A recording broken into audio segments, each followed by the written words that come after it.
key to motivating yourself is knowing how you need that motivation in the first place. Let me explain.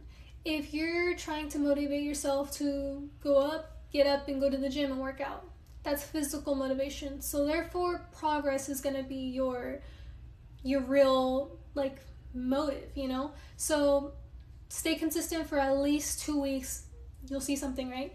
You see that progress, you keep that going. If it's emotional motivation, let's just say you're trying to get over a hard time that you've been having, or really kind of shift your mindset from the lack to I have everything that I need. So what you're going to do emotionally is you're going to practice feeling that. So like example, like let's just say you got a call that you won the fucking lottery. How would you feel? Like, would you jump up in excitement? Would you be like shocked? Would however you would react to that is how you need to react to whatever it is you're trying to attract. Like, let's just say I'm trying to win Employee of the Month. How would I feel knowing that all of my hard work has gotten me to where I have been? And honestly, yes, it is easier said than done, but I feel like with the emotional motivation comes with actually taking the time to sit with yourself and feel your emotions in general. If you don't even have a good understanding of how your emotions are working, how are you going to understand how to practice feeling something? So that is why, at least for me, meditation is super important, and really gathering your thoughts together, stuff like that.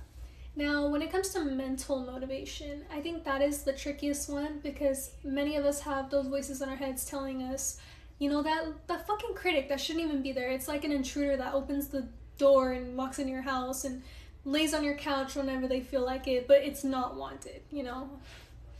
Just saying. We all have those, right? So how do you kind of lessen that voice?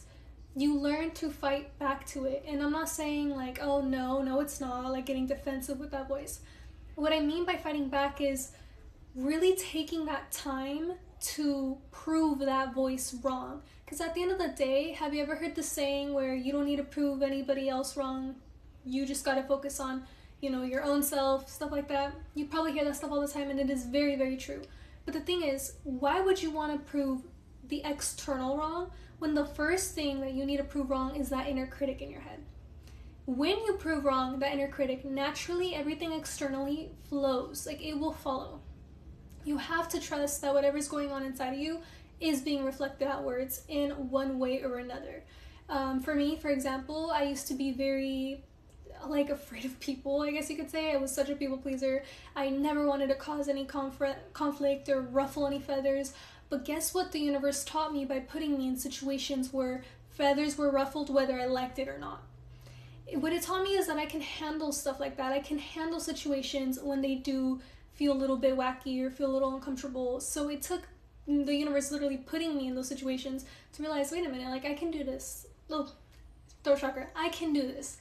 So whenever those voices come in my head, right, or whenever there's that natural instinct that wants to kind of push me back into old patterns, what I have to remind myself is, if I've dealt with it once and I've been through it once and I've survived it, not only survived it, I've thrived after that. You know, I kind of have to get in that mindset. That is why you will hear me say, I'm gonna laugh about it. Like, if you know me personally, you know I'm gonna say, you know, I'm gonna laugh about it right now because just think of how funny it's gonna be later, so I'm just gonna laugh about it now. It could be the Sagittarius moon, or it could be like my mind's way of saying, hey, if it's not gonna matter in 5 years, calm, it's gonna be fine. Mental motivation takes a lot of, honestly, I would say mental motivation, you have to see even more progress to even really be motivated, because once you see like, oh shit, like I can do this, you will. And the thing about that is you have to pay attention to what you're going through in the moment so that you can take note of that, so that later you could be like, I got through that.